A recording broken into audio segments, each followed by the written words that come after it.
Madame, Monsieur, bonjour et bienvenue dans le JT d'actualité juridique de la revue Fiduciaire. À la une de ce jeudi 9 mars, soutien à l'installation de commerce en zone rurale, crédit d'impôt recherche et temps partiel avenant écrit pour modifier le temps de travail. «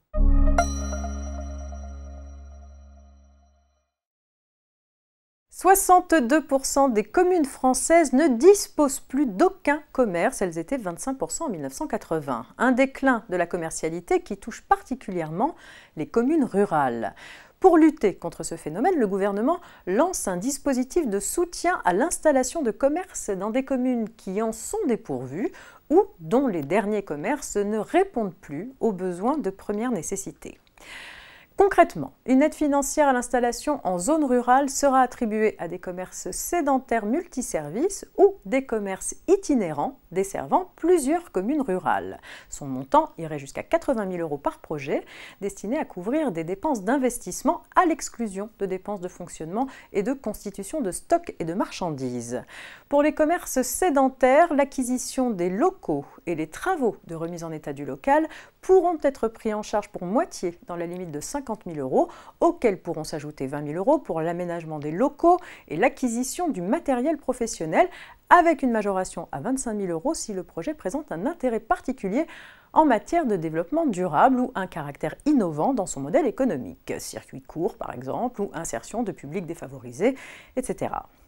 Pour les commerces itinérants, la contribution de l'État est fixée à 50% des dépenses d'investissement dans la limite de 20 000 €. En complément, le futur commerçant pourra bénéficier d'une aide de 5 000 € au plus pour des prestations d'accompagnement à la conception et au développement de son projet.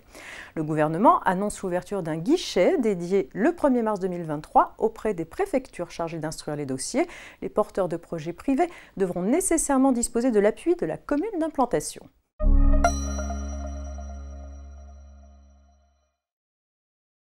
Les entreprises développant des activités de recherche peuvent à certaines conditions bénéficier du crédit d'impôt recherche, le CIR.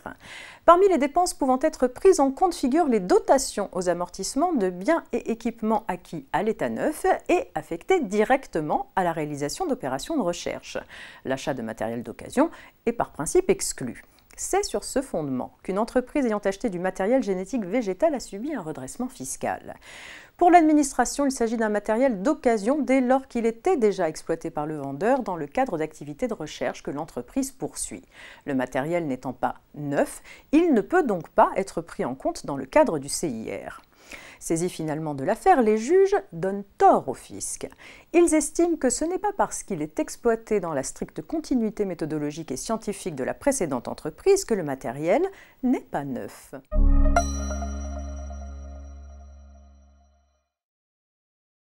En matière de temps partiel, l'employeur doit respecter un formalisme très strict, sinon l'absence d'écrit fixant la durée du travail fait présumer que l'emploi est à temps complet.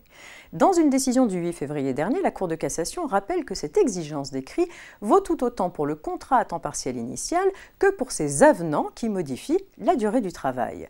Or, dans cette affaire, justement, l'employeur avait unilatéralement diminué le temps de travail sans que cette diminution ne donne lieu à aucun avenant. C'est la fin de ce JT. Très bonne journée à toutes et à tous et à demain pour un dernier JT avant le week-end.